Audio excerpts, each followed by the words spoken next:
Olá, meus amigos e minhas amigas do canal Só Esportes. A minha coluna desta semana tratará da novela Caio Jorge Santos Futebol Clube. Quais os conceitos jurídicos envolvidos nessa relação? Bom, como é de conhecimento, os noticiários têm nos trazido que o atleta Caio Jorge assinou um pré-contrato com a Juventus de Turim, clube italiano, para a qual se transferirá ao final desta temporada de forma teoricamente ou muito próxima do gratuito. Mostraremos ao longo da coluna que mesmo que haja a transferência do atleta no final deste ano, o Santos Futebol Clube receberá sim um valor indenizatório. Evidentemente que muito abaixo do valor de mercado do atleta e das expectativas criadas com uma transação deste jogador, mas vale dizer que há sim um valor previsto no ordenamento esportivo que beneficiará o Santos, mesmo nessa hipótese de saída do atleta ao término do contrato de trabalho em 31 de dezembro deste ano. Pois bem, temos visto no noticiário que o Santos Futebol Clube informa ter acionado uma previsão contratual que garantiria a extensão do contrato de trabalho do atleta por mais 2 anos. Aqui vale passos atrás para entendermos qual a relevância e qual a pertinência deste argumento trazido pelo Santos. A Lei Pelé é bastante clara no seu artigo 30 em dizer que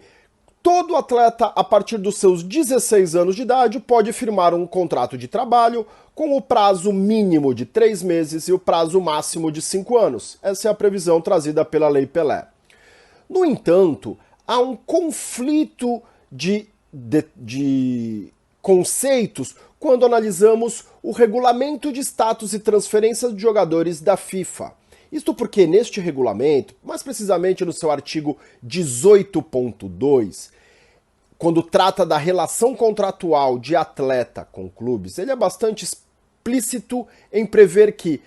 todo atleta menor de 18 anos não poderá firmar um contrato de trabalho com prazo de duração superior a 3 anos e vai além, dizendo que qualquer cláusula que preveja um prazo superior a este será desconsiderada. Essa previsão da FIFA, por muito tempo,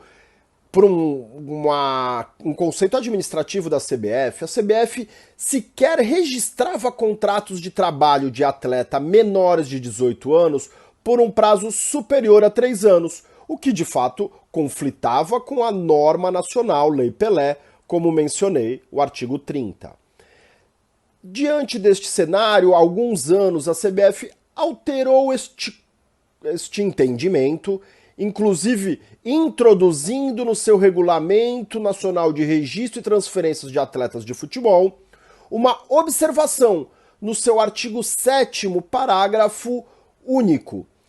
Lá faz menção que, mesmo que o atleta assine um contrato de trabalho por 5 anos, sendo ele menor de idade quando celebrar este contrato, será válido esse prazo de duração estabelecido para as relações nacionais, deixando claro que, por força, inclusive faz menção expressa, que por força do artigo 18.2 do Regulamento de Status e Transferência de Jogadores da FIFA, numa relação internacional, somente serão considerados válidos os 3 primeiros anos deste contrato. Pois bem, é justamente neste conflito de conceitos da Lei Pelé com a norma internacional replicada no regulamento da CBF que repousa a divergência de interpretações entre o Santos Futebol Clube e o staff do atleta e clube italiano. Na minha interpretação, ainda que esta previsão contratual do Santos de extensão por mais 2 anos esteja sendo exercida quando o atleta já é maior de 18 anos, me parece que a interpretação da FIFA em um eventual litígio levará em conta, sim, a previsão dos seus regulamentos e o fato objetivo de que o atleta, quando menor de 18 anos, celebrou um instrumento de trabalho com o seu clube em que previa um prazo de duração maior do que os 3 anos, já que esse exercício da extensão contratual já vinha expressa no contrato, pois, portanto, quando o atleta ainda menor de idade, celebrou sim um vínculo contratual em que possibilitava uma duração, uma vigência contratual superior àquele limite exposto no regulamento, ou seja, maior do que 3 anos. Essa sim é uma questão que traz complicações, entendemos pela relação de mercado, para aqueles clubes que trabalham o processo de formação desportiva dos seus jogadores. A Lei Pelé traz sim algumas garantias nesse contexto, inclusive com a possibilidade, o clube, ao ser considerado formador, certificado pela CBF nesse sentido,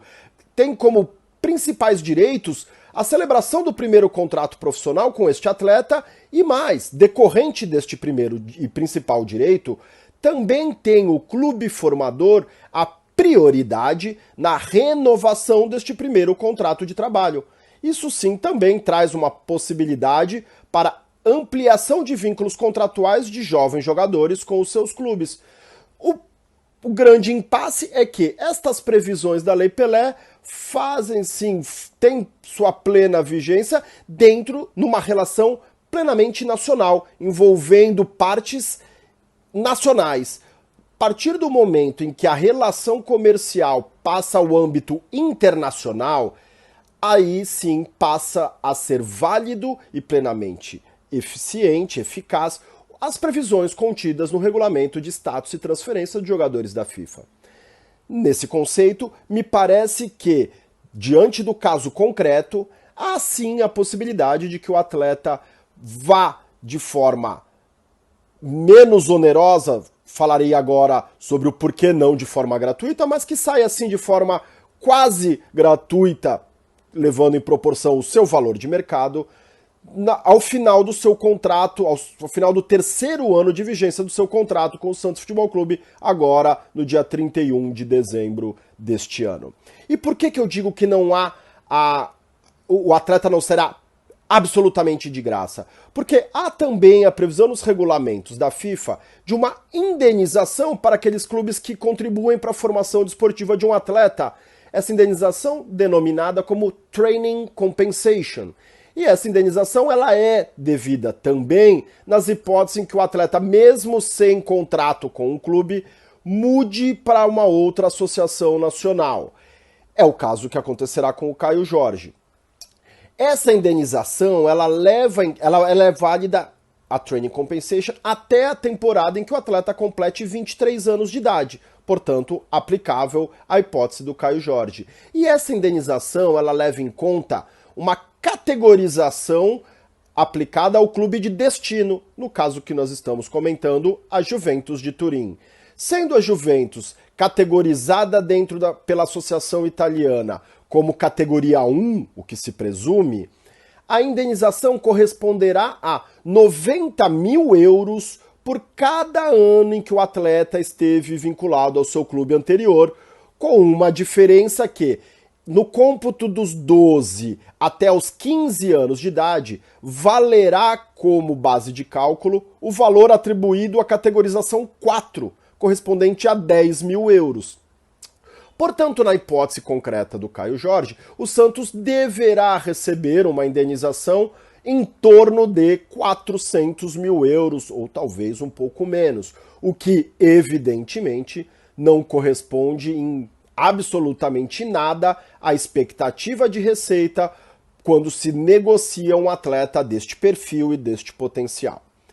Pois bem, na minha opinião, este é o cenário jurídico que envolve essa negociação entre Caio Jorge, Santos Futebol Clube e Juventus de Turim. Evidentemente que as discussões neste momento devem girar em torno de uma adequada ou satisfatória compensação financeira ao clube santista para que libere o atleta já durante esta janela de transferência que está aberta para o mercado europeu, perdendo desta forma o atleta desportivamente pelos últimos 6 anos do seu contrato, no entanto recebendo uma quantia financeira minimamente satisfatória para a antecipação da liberação do vínculo desportivo do atleta.